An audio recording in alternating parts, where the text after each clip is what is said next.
Guys, বর্তমানের trending Google Gemini photo editing prompt দিব আজকের এই ভিডিওতে। যে প্রম্পটগুলো দিয়ে এমন সব অস্থির স্টাইলিশ ফটো এডিট করতে পারবেন, কিভাবে এমন সব স্টাইলিশ ফটো এডিট করবেন এবং এই প্রম্পটগুলো আপনি কোথায় পাবেন সবকিছুই দেখিয়ে দিব আজকের এই ভিডিওতে।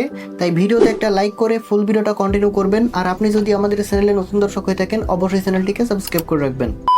এমন সব ফটো এডিট করার জন্য আমাদের প্রথমে চলে যেতে হবে গুগল প্লে স্টোরের ভিতর। এরপর উপরে সার্চ বারে লিখে সার্চ করতে হবে জেমিনি এআই। এরপরে এই অ্যাপ্লিকেশনটা পেয়ে যাবেন। এটা এখান থেকে প্রথমে ইনস্টল করে নেবেন, তারপর এখান থেকে ওপেন করে দিবেন। ওপেন করে দেওয়ার পর একটু নিচের দিকে চলে আসবেন এবং এখানে একটা সেটিংস আইকন দেখতে পারবেন, এখানে ক্লিক করে দিবেন। এরপর ক্রিয়েট ইমেজ জাস্ট এইটা সিলেক্ট করে দিবেন।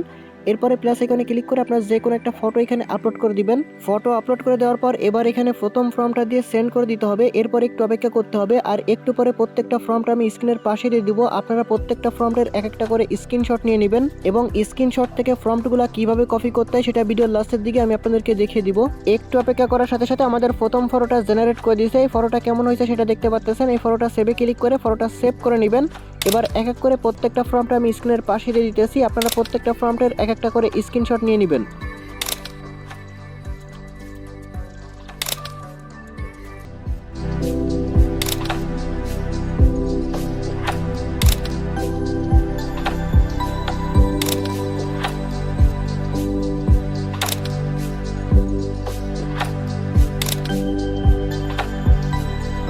আর আপনি যদি এরকম ভিডিও মিস না করতে চান তাহলে এখনই চ্যানেলটিকে সাবস্ক্রাইব করে রাখেন, কারণ পরবর্তীতে আরও সুন্দর সুন্দর প্রম্পট আমি আপনাদেরকে দিব।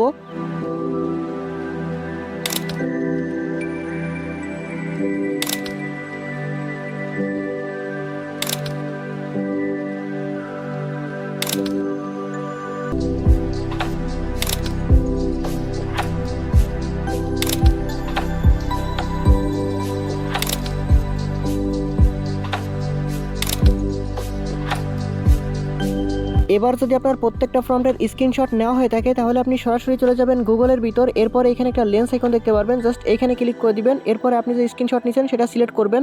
এরপরে হচ্ছে এখানে যে ফর্মটা থাকবে সেটা জাস্ট এভাবে আঙুল দিয়ে সিলেক্ট করবেন। এরপরে নিচের দিকে কপি লিখা আছে, এখানে ক্লিক করলেই ফর্মটা স্ক্রিনশট থেকে কপি হয়ে গেল। এবার এই ফর্মটা দিয়ে আপনার নিজের ফটো এরকম স্টাইলিশ ভাবে এডিট করতে পারবেন।